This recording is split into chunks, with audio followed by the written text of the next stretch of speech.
اللہ تعالیٰ آپ کو ان میں سے بنائے جس پہ اگر اللہ تعالیٰ نے نعمتیں آپ کو دیں آپ اللہ کا شکر کریں. اللہ تعالیٰ نے اگر آپ کا امتحان لیا تو اللہ تعالیٰ تو آپ صبر کریں، اور اگر آپ کسی گناہ میں آ گئے تو آپ اللہ کا استغفار کریں. اس لیے یہ تین چیزیں عنوان سعادت ہیں.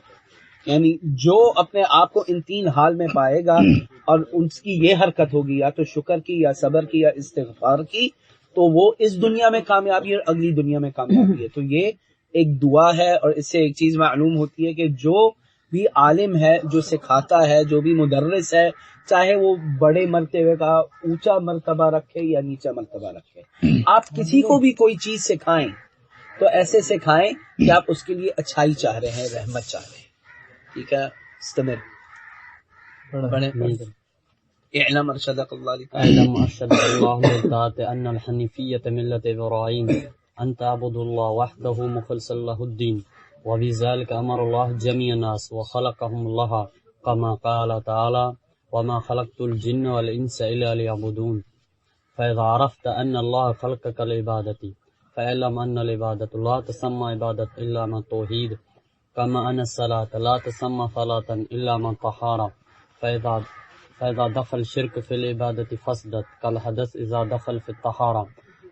فإذا عرفت أن الشرك إذا خالط العبادة أفسدها وأحبط العمل وصار صاحبه من الخالدين في النار عرفت أن أهم عليك معرفة ذلك لعل الله أن يخلصك من هذه الشبك. بارک اللہ فیکم. یہاں پہ پھر ذکر ہوتا ہے توحید کی شان کا، توحید کی شان کا، اور ذکر کرتے ہیں اعلم ان الحنیفیت ملت ابراہیم. حنیفیت کیا ہے؟ یعنی جو ابراہیم علیہ الصلوۃ والسلام کا دین ہے وہ کیا دین ہے. اور یہاں پہ پھر ذکر کیا جاتا ہے ان تعبد اللہ وحدہ، کہ اللہ کی عبادت کی جائے، اس کے ساتھ کسی کو شریک نہ بنایا جائے. اور یہاں پہ جو الفاظ ہیں وہ عام ہیں، وہ عام ہے، یعنی کہ جب عام الفاظ کیے جاتے ہیں اس میں ہر عبادت شامل ہو جاتی ہے، کہ آپ اللہ سے دعا کریں، اللہ کو چھوڑ کے کسی اور سے دعا نہ کریں. جیسے ہم نماز پڑھتے ہیں صرف اللہ کے لیے نماز پڑھتے ہیں، ویسے ہی جب دعا کریں صرف اللہ سے دعا کریں. ٹھیک ہے، کسی جانور کو آپ ذبح کریں صرف اللہ کے لیے ذبح کریں. ٹھیک ہے، آپ استعانت کریں، مدد مانگیں صرف اللہ سے مانگیں، استغفار کریں صرف اللہ سے استغفار کریں. اس کا بیان کیا جاتا ہے، اور یہ بیان کیا جاتا ہے ان العبادت لا تسمى عبادتا الا مع التوحید كما ان الصلاة لا تسمى صلاة الا مع الطہارہ، کہ عبادت نہیں سوائے کہ اس میں توحید، جیسے کہ نماز نہیں سوائے اس میں وضو. یہ ایک مثال ہے، ٹھیک ہے نا. عام انسان کے لیے اس مثال کو سمجھنا بہت آسان ہو جاتا ہے کہ انسان سمجھتا ہے مجھے نماز اگر پڑھنی ہے وضو کے بغیر نماز نہیں، وضو کے بغیر کوئی نماز نہیں. ایسے ہی عبادت جو ہے توحید کے بغیر عبادت نہیں. میں نماز اللہ کے لیے پڑھ لوں اور پھر جا کے میں شرک کروں، کسی قبر پہ جا کے کسی قبر سے کچھ مانگوں کہ یہ صاحب قبر ہے یہ مجھے دے گا، یا یہ فرشتہ ہے یہ مجھے دے گا، یا نبی کریم صلی اللہ علیہ وسلم کی ذات ہے وہ مجھے دے گی. آپ کا نہ تو صرف وہ عمل خراب ہو گیا، اسے چھوڑ کے جو بھی آپ کی عبادات ہیں وہ ساری خراب ہوگی، ساری ضائع ہو گئی، کوئی فائدہ نہیں ہوگا.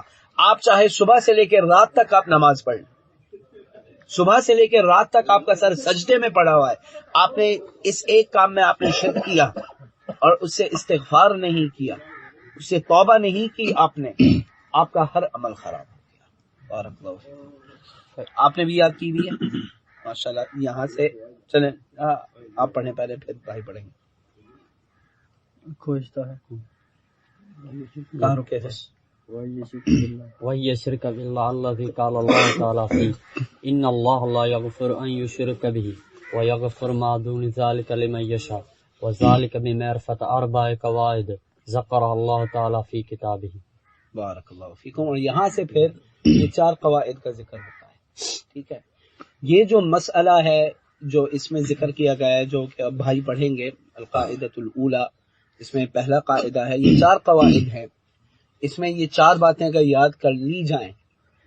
شیخ الاسلام یہاں پہ جس کا ذکر ہوتا ہے نا، یہ جو شفاعت ہے اور وسیلت ہے، ان دونوں کا امام ابن قیم رحمہ اللہ تعالی نے اس بات کا ذکر کیا تھا کہ جو اس مسئلے کو سمجھ لے، من وفق او من وفقہ اللہ تعالی بمعرفت هذه المسئلہ، یعنی مسئلۃ الشفاعہ والوسیلہ، جو ان 4 قواعد کو سمجھ لے گا جو کہ شفاعت اور وسیلت کے مطابق ہیں، وہ توحید اور شرک کی اصلیت کو سمجھ لے گا۔ یہ جو چھوٹا سا رسالہ ہے یہ اہم اس لیے ہے، اس لیے اس رسالے میں وضاحت اس بات کی جاتی ہے جس کے سبب سے بنی آدم میں شرک ہوا، یعنی شرک شروع ہوا نا۔ حضرت آدم علیہ السلام توحید پہ تھے، ان کے بعد جو نسل آئی وہ توحید پہ تھی، ان کے بعد جو نسل آئی وہ توحید پہ تھی، ان کے بعد جو نسل آئی وہ توحید پہ تھی، ان کے بعد جو نسل آئی وہ توحید پہ تھی۔ حضرت ابن عباس کا فرمان ہے، کان بین آدم و نوح 10 قرون کلہم علی التوحید، آدم علیہ السلام اور نوح علیہ السلام کے بیچ 10 قرون تھے، 10 نسلیں تھیں، ساری توحید پہ تھی۔ جب توحید کی جگہ شرک آیا وہ اس وجہ سے آیا، شفاعت اور وسیلت کی وجہ سے۔ القاعدۃ الاولی، القاعدۃ الاولی ان تعلم ان الكفار الذين قاتلهم رسول الله صلی اللہ علیہ وسلم مشترون بان اللہ تعالی والخالق الرازق المدبر وان ذلك لم يدخلهم في الاسلام، ودلیل قوله تعالی قل من يرزقكم من السماء والارض امن يملك السمع والابصار ومن يخرج الحي من الميت وخرج الحي من الميت ومن يدبر الامر فسيقولون الله فقل افلا تتقون۔ یہ جو پہلا قاعدہ ذکر کیا جاتا ہے، اس پہلے قاعدہ، یہ پہلا قاعدہ ہے، ٹھیک ہے نا۔ اس پہلے قاعدے میں یہ بات یاد کر لیں کہ جو کفار قریش تھے انہیں اللہ میں ایمان تھا، اللہ کو مانتے تھے، اللہ کی ربوبیت کو پہچانتے تھے۔ اگر ان سے جا کے پوچھا جاتا کہ یہ تمہارے جو الہ ہے، آلہہ ہے، تمہارے لات اور عزا اور منات ہیں، اور جو حضرت ابراہیم علیہ السلام کے زمانے کے جو ہے، لا تذرن آلہتکم ولا تذرن ودا ولا سواع ولا یغوث ویعوق ونسرا، یہ جو تھے، حضرت عبداللہ بن مسعود کی روایت ہے کہ یہی بت قریش، کفار قریش نے بھی ان بتوں کی عبادت کی، ان بتوں کو نبی کریم صلی اللہ علیہ وسلم نے توڑا، ٹھیک ہے۔ اگر کوئی جا کے ان سے یہ پوچھتا تمہارا یہ بت جو ہے لات، عزا، منات، کیا انہوں نے کائنات کو بنایا؟ وہ بولتے نہیں بنایا۔ کیا انہوں نے آسمان سے بارش بھیجی؟ وہ بولتے نہیں بھیجی۔ کیا زندگی تمہیں دی انہوں نے؟ نہیں دی۔ کیا موت یہ لاتے ہیں؟ نہیں لاتے۔ یہ مسلمانوں کے اقوال نہیں تھے، یہ کفار قریش کے اقوال تھے۔ یہ ہے پہلا قاعدہ۔ جو کفار قریش تھے، جن میں سے ابو جہل تھے، جن میں سے ابو لہب تھے، جن میں سے وہ لوگ تھے جو کہ نبی کریم صلی اللہ علیہ وسلم کے دروازے پہ تلواروں کے ساتھ کھڑے ہوئے تھے، ان کا ایمان یہ تھا کہ اللہ تعالی کی ربوبیت میں کوئی شریک نہیں۔ اب جب اللہ کی ربوبیت کا ذکر کیا جاتا ہے تو اللہ کی ربوبیت میں 3 چیزیں شامل ہوتی ہیں۔ اللہ کی ربوبیت میں 3 چیزیں شامل ہوتی ہیں، اور ان 3 چیزوں کے تحت باقی ہر چیز شامل ہو جاتی ہے۔ پہلی چیز جب ہم ربوبیت کی بات کرتے ہیں کہ خالق صرف اللہ ہے، خالق صرف اللہ ہے، اللہ کے ساتھ تخلیق کسی اور کی نہیں۔ سورۃ الرعد میں اللہ تعالیٰ یہ فرماتا ہے ام جعلوا للہ شرکاء خلقوا کخلقہ فتشابہ الخلق علیہ قل اللہ خالق کل شیء وہو الواحد القہار۔ جو مشرک ہیں ان سے اللہ تعالیٰ فرماتا ہے کہ تم نے اللہ کے کیا شریک بنا دیے جنہوں نے اللہ کی خلقت کی طرح ایک اور خلقت بنائی۔ تو اب تم دونوں خلقتوں کو دیکھ کے تمہیں پتہ نہیں چلتا کہ کون کی کس کی ہے، یعنی یہ خلقت اللہ کی، یہ خلقت کسی اور کی، یہ ان کا ایمان نہیں تھا۔ تو ربوبیت، اللہ کی ربوبیت ہے، اس میں سب سے پہلا جو مسئلہ آتا ہے وہ ہے خلقت کا. اللہ خالق کل شیء، اللہ نے ہر چیز بنائی. دوسرا جو مسئلہ اس میں آتا ہے کہ اگر اللہ نے ہر چیز بنائی پھر ہر چیز کا مالک کون ہے؟ اللہ مالک ہے. اللہ کو چھوڑ کے کوئی اور مالک نہیں، کوئی بت مالک نہیں، کوئی فرشتہ مالک نہیں، کوئی نبی مالک نہیں، کوئی رسول مالک نہیں. ہر چیز کا مالک اللہ تعالی ہے. یہ اسی قاعدے کا یہ ذکر ہے. تیسری بات جو آتی ہے پھر مدبر، تدبیر. پوری کائنات کی تدبیر اللہ کے ہاتھ ہے. اللہ اپنی کائنات کے ساتھ جو چاہے کرے، اس سے کوئی پوچھنے والا نہیں، اس سے کوئی پوچھنے والا نہیں. یہ اللہ کی ربوبیت میں یہ تین چیزیں شامل ہوتی ہیں. ٹھیک ہے، ان تین چیزوں کے اوپر ایمان کفار قریش کا تھا. اللہ کے سوا خالق کوئی نہیں، اللہ کے سوا مالک کوئی نہیں، اور اللہ کے سوا مدبر کوئی نہیں. یہاں پہ ایک اور چیز کا میں ذکر کرتا ہوں کہ جب ہم اللہ کی صفتوں کو جانتے ہیں، یعنی ایک بندہ پہچانتا ہے کہ اللہ تعالی خالق ہے، اس میں اس کی اپنی پہچان بھی ہوتی ہے، اس میں اس کی اپنی پہچان بھی ہوتی ہے. اگر میں یہ پہچان جاؤں کہ اللہ تعالیٰ ہر چیز کا خالق ہے تو اس کے ساتھ ساتھ میں یہ بات بھی جان گیا کہ پھر میں کیا ہوں؟ مخلوق. اور اگر میں یہ جان جاؤں کہ اللہ تعالیٰ ہر چیز کا مالک ہے تو میں یہ بھی جان جاتا ہوں کہ میں کیا ہوں؟ مملوک. اللہ مالک، میں مملوک.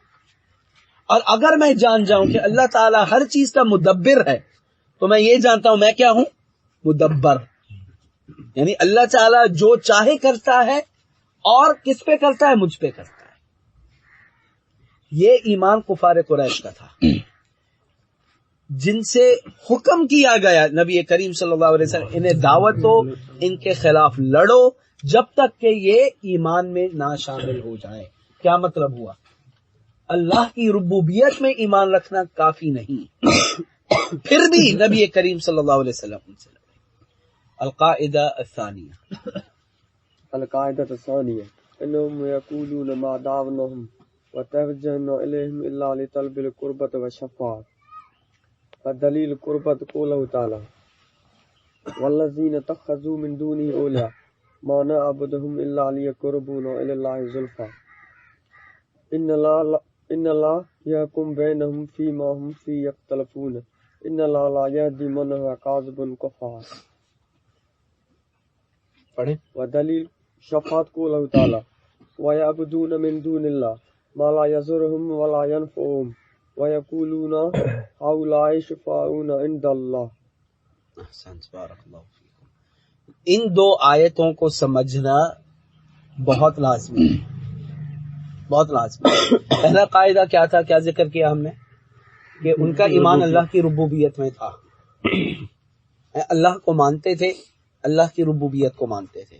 پھر جو دوسرا سوال آتا ہے کہ اگر یہ اللہ کی ربوبیت کو مانتے تھے، اللہ ہی خالق ہے، اللہ ہی مالک ہے، اللہ ہی مدبر ہے، پھر لات اور عزا اور منات اور سورج کی اور چاند کی اور فرشتوں کی اور انبیاء کی عبادت کیوں کرتے تھے؟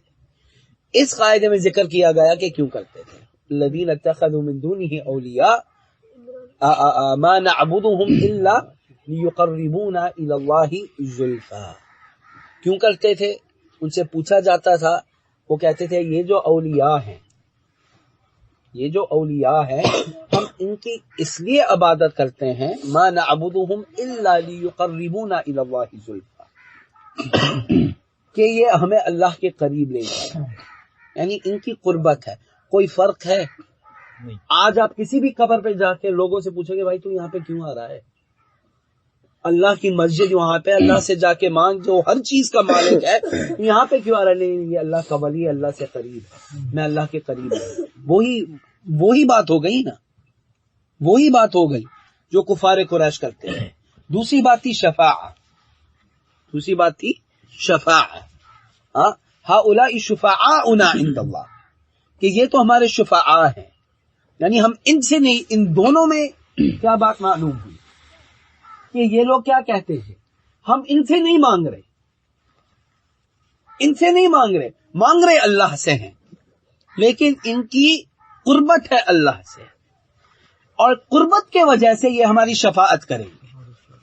سفارش کریں گے کہ یا اللہ یہ بندہ تیرا مانگ رہا ہے اسے دینا. وہی جو اقوال ان کے ہیں.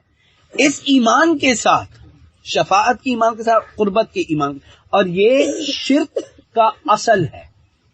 شرک جو بنی آدم میں ہوا اس وجہ سے ہوا. شرک جو بنی آدم میں ہوا وہ اس وجہ سے ہوا، قربت اور شفاعت کے طور پر. تو یہ اب دوسرا مسئلہ ہو جس کا بیان کیا ہے شیخ، اور یہاں پہ رد کیا جاتا ہے.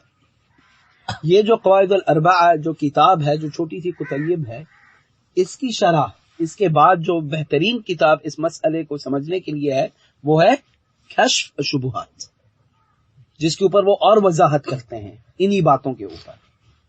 ٹھیک ہے، اور وضاحت ہوتی ہے. اور اس کے بعد کتاب توحید، اس کے بعد کتاب توحید. چلیے دوسرا القاعدہ الثالثہ، یہ تیسرا القاعدہ الثالثہ، القاعدۃ الثالثہ ان النبی صلی اللہ علیہ وسلم وہ پورا نہیں ہوا. دوسرا پورا نہیں ہوا. دوسرا پورا نہیں ہوا تھا. دوسرا ای شفاعت احسن تفضل. نہیں، قاعدہ ثانیہ آپ پورا کریں پھر آپ قاعدہ ثانیہ. وشفاعت منفیہ وشفاعت مثبت وشفاعت منفیہ ما کانت تطلب من غیر اللہ فی ما لا یقدر علیہ الا اللہ. وشفاعت مثبت ہی التی تطلب من اللہ وشافی مکرم بشفاعت والمشفولہ وہ آیت بھول گیا. ومشفولہ من رضی اللہ وقولہ وعملہ کما قال تعالی من ذا الذی یشفع عندہ الا باذنہ. ہاں، شفاعت میں دو قسم کی شفاعتیں ہیں اور اس کے نیچے بھی اقسام ہیں. شفاعت المنفیہ شفاعت اور شفاعت المثبتہ. شفاعت المنفیہ وہ شفاعت ہے جو اللہ کو چھوڑ کے کسی اور سے مانگی جائے. ہم کسی اور سے جائیں کہ کسی اور سے ہم شفاعت مانگیں، جبکہ شفاعت کا مالک اللہ تعالی ہے. ومن یشفع عندہ الا باذنہ. کون اللہ سے شفاعت کر سکتا ہے اس بات کو کہ اللہ اسے اجازت دے. تو جو جائز شفاعت ہے وہ یہ ہے کہ ہم اللہ تعالی سے شفاعت مانگیں، یا اللہ شفع فی نبیک محمد صلی اللہ علیہ وسلم، یا اللہ اپنے نبی کریم صلی اللہ علیہ وسلم کی شفاعت میرے حق میں مجھے دے. یعنی کہ آخرت میں جب نبی پاک صلی اللہ علیہ وسلم شفاعت کریں گے اس میں میرا بھی حصہ ہو. لیکن مانگ رہے کس سے ہیں؟ اللہ تعالی سے. میں جا کے نبی کریم صلی اللہ علیہ وسلم سے مانگوں، شفاعت مانگوں، کسی فرشتے سے مانگوں، کسی بت یا کسی ولی سے مانگوں، یہ داخل ہوتی ہے شفاعت المنفی، جس سے انکار کر دیا گیا ہے جو شفاعت کفار قریش کی شفاعت تھی.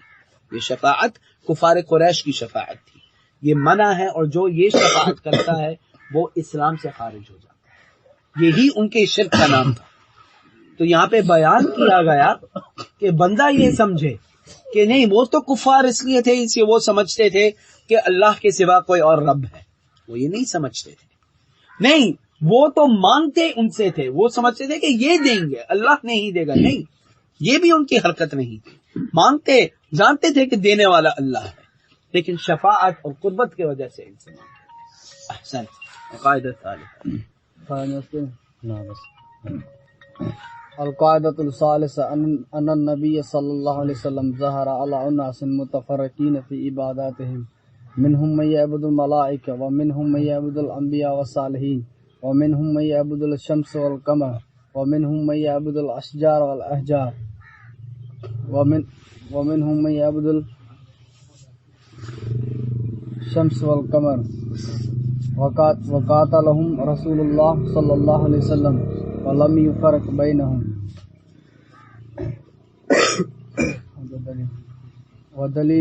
ودلیل قوله تعالی من ذا الذی یشفع وقاتله حتى لا تكون فتنة ويكون الدين كله لله. ودلیل الملائکۃ قوله تعالی ولا يأمركم أن تتخذوا الملائکۃ والنبیین اربابا. ودلیل الانبیاء قوله تعالی وَإِذْ قَالَ اللَّهُ يَا عِيسَى ابْنَ مَرْيَمَ أَأَنْتَ قُلْتَ لِلنَّاسِ اتخذوني وأمي إلهين من دون الله قال سبحانك ما يكون لي أن أقول ما ليس لي بحق إن قلته فقد علمته تعلم ما في نفسي ولا أعلم ما في نفسك إنك أنت علام الغيوب. ودلیل صالحین قوله تعالی أولئك الذين يدعون يبتغون إلى ربهم الوسيلة أيهم أقرب ويرجون رحمته ويخافون عذابه. ودلیل الشمس والقمر قوله تعالی ومن آياته الليل والنهار والشمس والقمر لا تسجدوا ولا للقمر واسجدوا لله الذي خلقهن واسجدوا لله الذي ولا للقمر لا تسجدوا للشمس ولا للقمر واسجدوا لله الذي خلقهن إن كنتم إياه تعبدون. اس اب مسئلے میں یہ جو تیسرا قاعدہ ہے، یہاں پہ تیسری بات کی وضاحت کی جاتی ہے کہ اگر یہ اصحاب قبوریون جو قبروں کی عبادت کرتے ہیں یہ بولیں کہ نہیں وہ تو کفار اس لیے تھے، اس لیے وہ بتوں کی عبادت کرتے تھے، ہم بتوں کی عبادت نہیں کرتے، ہم بتوں سے نہیں مانگتے، ہم تو اللہ کے اولیاء سے مانگتے ہیں، صالحین سے مانگتے ہیں. اس آیت میں ان پہ رد ہے کہ نبی کریم صلی اللہ علیہ وسلم ایسی قوم کے پاس بھیجے گئے، ایسے لوگوں کے پاس بھیجے گئے جو متفرقین تھے، یعنی ہر کوئی ایک ہی چیز کی عبادت نہیں کرتا تھا. یہ نہیں تھا کہ ہر کوئی بتوں کی عبادت کرتا ہے، ان میں سے بتوں کی عبادت کرتے تھے، درختوں کی عبادت کرتے تھے. جیسے کہ حدیث اسی کتاب میں ذکر ہے، حدیث ابو واقد اللیثی کی، کان للمشرکین سدرہ یعکفون عندہا یقال لها ذات انوات، کہ جو مشرکین تھے ان کے پاس ایک درخت تھا جس کے کانٹے ہوتے تھے اور اس کے اوپر وہ اپنی تلواریں، اپنی شیل کو کیا کہتے ہیں، اپنی ڈھال انہیں ٹاکتے تھے، اپنے تیروں کو ٹاکتے تھے برکت پانے کے لیے. ٹھیک ہے، ان میں سے ایسے بھی لوگ تھے جو سورج کی عبادت کرتے تھے، جو چاند کی عبادت کرتے تھے، جو ملائکہ کی عبادت کرتے تھے، جو انبیاء کی عبادت کرتے تھے. عیسائی بھی تھے وہاں پہ، یہودی بھی تھے وہاں پہ، مشرکین بھی تھے وہاں پہ، سورج کی عبادت کرنے والے تھے، آگ کی عبادت کرنے والے تھے، چاند کی عبادت کرنے والے تھے، متفرقین تھے. ان میں سے ایسے لوگ تھے جو کہ انبیاء کی عبادت کرتے تھے، جیسے عیسیٰ علیہ السلام. ان میں سے ایسے لوگ تھے جو فرشتوں کی عبادت کرتے تھے. لیکن نبی کریم صلی اللہ علیہ وسلم نے ان میں کوئی تفریق نہیں کی. یہ نہیں کہا کہ تم مسلمان ہو، تم ٹھیک ہو، تم غلط ہو، اسے تم بتوں کی کرتے ہو، بلکہ ان ساروں میں سے ہر کسی سے لڑے. جو عیسیٰ علیہ السلام کی عبادت کرتا تھا ان سے بھی لڑے، اور جو لات اور عزا کی عبادت کرتا تھا ان سے بھی لڑے. تو یہ تیسرا مسئلہ یہاں پہ پھر حل کر دیا جاتا. پہلا مسئلہ کیا تھا؟ ربوبیت میں ایمان. کفار قریش ربوبیت میں ایمان رکھتے تھے، ربوبیت میں ایمان کافی نہیں. دوسرا مسئلہ کیا تھا؟ شفاعت. وہ اگر بتوں کی عبادت کرتے تھے شفاعت کے لیے کرتے تھے. اور تیسرا مسئلہ کیا تھا؟ وہ ایک ہی چیز کی عبادت نہیں کرتے تھے، وہ چاند کی بھی، سورج کی بھی، ملائکہ کی بھی، ہر کسی چیز کی، ہر قسم کی چیز کی عبادت کرتے تھے. خلاص قاعدہ الرابع نہیں وہ ہو گیا. نعم تفضل. دلیل اشجار والاحجار افرأيتم اللات والعزى ومناة الثالثة الأخرى. وحديث أبي واقد الليثي وحديث أبي واقد الليثي رضي الله تعالى عنه قال خرجنا مع النبي صلى الله عليه وسلم إلى حنين ونحن حدثاء عهد بالكفر وللمشركين سدرة يقفون عندها وينوتون بها أصليتهم يقال لها ذات أنواد. فمررنا بسدرة فقلنا يا رسول الله صلى الله عليه وسلم اجعل لنا ذات أنواد كما لهم ذات أنواد. یہ جو حدیث ہے ابو واقد اللیثی کی، ابو واقد اللیثی ان صحابہ میں سے تھے جنہوں نے فتح مکہ کے بعد اسلام قبول کیا. ٹھیک ہے، اور اس حدیث کی شروعات میں وہ کہتے ہیں وَكُنَّا حُدَثَاءُ عَهْدٍ بِالْكُفْرِ، ہم نے ابھی اسلام قبول کیا تھا، ہم حنین جا رہے تھے. حنین وہ جنگ تھی جو کہ مکہ کے فتح کے بعد یہ جنگ ہوئی تھی. مکہ کے فتح کے بعد یہ جنگ ہوئی تھی، اور ابو واقد علیہ تھے ان میں سے تھے جنہوں نے اسلام ابھی قبول کیا تھا. تو جب وہ جانے لگے ایک درخت آیا جہاں پہ جو مشرکون تھے وہ اپنا اسلحہ اس کے اوپر ٹاکتے تھے. تو انہوں نے نبی کریم صلی اللہ علیہ وسلم سے کہا اجعل لنا ذات انوات کما لهم ذات انوات، کہ رسول اللہ جیسے ان کا یہ درخت ہے ویسے ہی ہمارے لیے بھی ایک درخت قائم کیا جائے کہ ہم بھی اپنا اسلحہ اس کے اوپر ٹاکیں. اس کے اوپر ذکر ہوتا ہے کہ کیا ابو واقد اللیثی رضی اللہ تعالی عنہ جنہوں نے اسلام قبول کر لیا تھا، کیا ان کی درخواست یہ تھی کہ ہم درخت کی عبادت کریں؟ نہیں، انہیں بھی معلوم تھا کہ جو بھی برکت تھی وہ اللہ کی طرف سے تھی. لیکن نبی کریم صلی اللہ علیہ وسلم نے ان پہ رد کیا اور غصے کے ساتھ رد کیا کہ تمہارا یہ قول اجعل لنا ذات انوات کما لهم ذات انوات، کہ ایک درخت ہمیں بھی دیا جائے جیسے ان کے پاس درخت ہے، یہ ویسے ہی ہے جیسے یہودیوں نے کہا تھا حضرت موسیٰ علیہ السلام سے اجعل لنا آلہہ کما لهم آلہہ، ہمارے لیے بھی آلہہ دیے جائیں، معبودات دیے جائیں جیسے کہ ان کے معبودات. اس سے معلوم ہوا کہ کفار قریش درختوں کی بھی عبادت کرتے تھے، پتھروں کی بھی عبادت کرتے تھے، بتوں کی بھی عبادت کرتے تھے، سورج کی بھی عبادت کرتے تھے، قمر کی بھی عبادت کرتے تھے، فرشتوں کی بھی عبادت کرتے تھے، انبیاء کی بھی عبادت کرتے تھے، صالحین کی بھی عبادت کرتے تھے. نبی کریم صلی اللہ علیہ وسلم نے کسی میں تفریق نہیں کی کہ جب تک صرف اللہ کی عبادت نہ.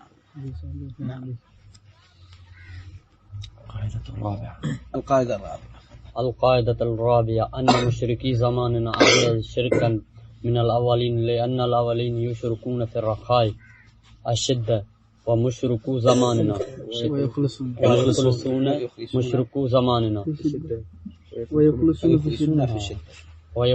في الشدة ومشركو زماننا شركهم دائما في الرخاء الشدة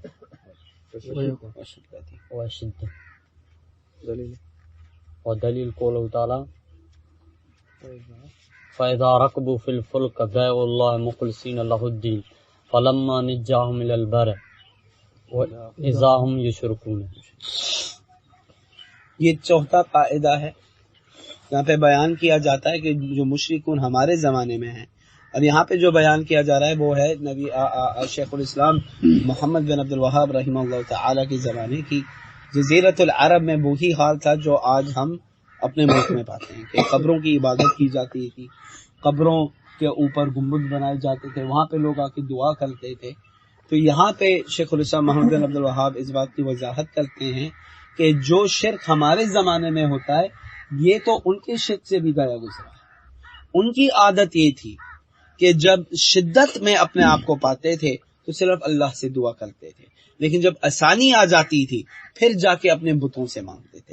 اگر کشتی پہ ہوتے، سمندر پہ ہوتے، کوئی طوفان آ جاتا تو کوئی ہاتھ اٹھا کے یہ نہیں کہتا عزا مجھے بچا لے، لات مجھے بچا لے، لیکن صرف اللہ کو پکارتے. لیکن جب زمین پہ پہنچ جاتے، ارض پہ پہنچ جاتے، پھر اپنا شرک کو شروع کر دیتے. جہاں تک کہ ہمارے زمانے کے جو مشرکون ہیں وہ تو چاہے شدت کا مقام ہو یا آسانی کا مقام ہو، شرک تو انہیں کرنا ہی ہے. بلکہ یہاں تک حد پہنچ گئی ہے کہ اب اللہ کی ربوبیت کا حصہ اولیاء کو دیا جاتا ہے. یہاں سے حضرموت جو یمن میں ہے، یہاں پہ ایک کتاب چھپی تھی جس کے بارے میں لکھا گیا تھا، عبد القادر الجیلانی رحمۃ اللہ تعالی علیہ، ان کے بارے میں لکھا گیا تھا کہ ان کے گھر کوئی آیا تھا اور آ کے ان کے ساتھ بیٹھا تھا. تھوڑی دیر کے لیے وہ اٹھ کے گئے تو ملک الموت آ گئے اور ان کی روح لے کے چلے گئے. تو بیوی عبد القادر الجیلانی کی بیوی کہنے لگی کہ جب عبد القادر گھر آئیں گے وہ خوش نہیں ہوں گے. تو جب عبد القادر الجیلانی گھر آئے، دیکھا کہ مہمان کا انتقال ہو گیا، ملک الموت تو اس کی روح لے گیا، وہ ملک الموت کے پیچھے گئے اور جو ان کے پاس تھیلی تھی، جیسے کہ ساری روحوں کو تھیلی میں رکھا ہوا ہے، وہ ماری، تھیلی گری اور جو سارے مردے تھے وہ سارے واپس زندہ ہو گئے، والعیاذ باللہ تعالی۔ یہ ان لوگوں کا اب ایمان ہے، یہ اب ان لوگوں کا ایمان ہے کہ ربوبیت کا بھی حصہ ان لوگوں کو دے دیتے ہیں، والعیاذ باللہ، جبکہ کفار قریش بھی یہ حرکت نہیں کرتے، جبکہ کفار قریش بھی یہ حرکت نہیں کرتے۔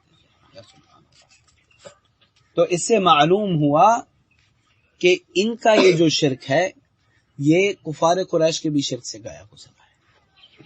یہ کتاب بڑی اہم کتاب ہے، قواعد الاربعہ، جو اگر شروعات میں پڑھی جائے، جیسے ہم نے ذکر کیا، انہی امور کا پھر ذکر کشف شبہات میں آتا ہے زیادہ تفصیل کے ساتھ، زیادہ تفصیل کے ساتھ، اور اس کتاب کے بعد اگر کشف شبہات پڑھی جائے تو وہ بہتر ہے۔ اختتام جی اصول سرا اصول سرا ہے کے زمانے کے جو مشرک تھے جی یہ پیچھے وہ اسی نسل سے تھے جو ابراہیم علیہ السلام نے جو کعبہ بنایا تھا، جی مطلب اسی کے ڈسینڈنٹس جی شاید ہاں وہی نسل تھی اسماعیل علیہ السلام وغیرہ بھی رہ گئے تھے ان کے اندر، ہاں وہی نسل تھی، یعنی شروع میں یہ اسلام پہ تھے اور پھر وقت بے کے شک ساتھ یہ بے شک شرک میں مبتلا بے شک لا شک، کوئی اس میں شک نہیں ہے کہ اسی نسل میں سے تھے، حضرت ابراہیم رضی اللہ تعالی عنہ کی اولاد میں سے ان کی نسل ہے، اور اس لیے کہا جائے نبی کریم صلی اللہ علیہ وسلم کی نسل اگر دیکھی جائے حضرت ابراہیم تک پہنچتی ہے، اور وہاں سے پھر حضرت نوح علیہ السلام تک پہنچتی ہے۔ نعم۔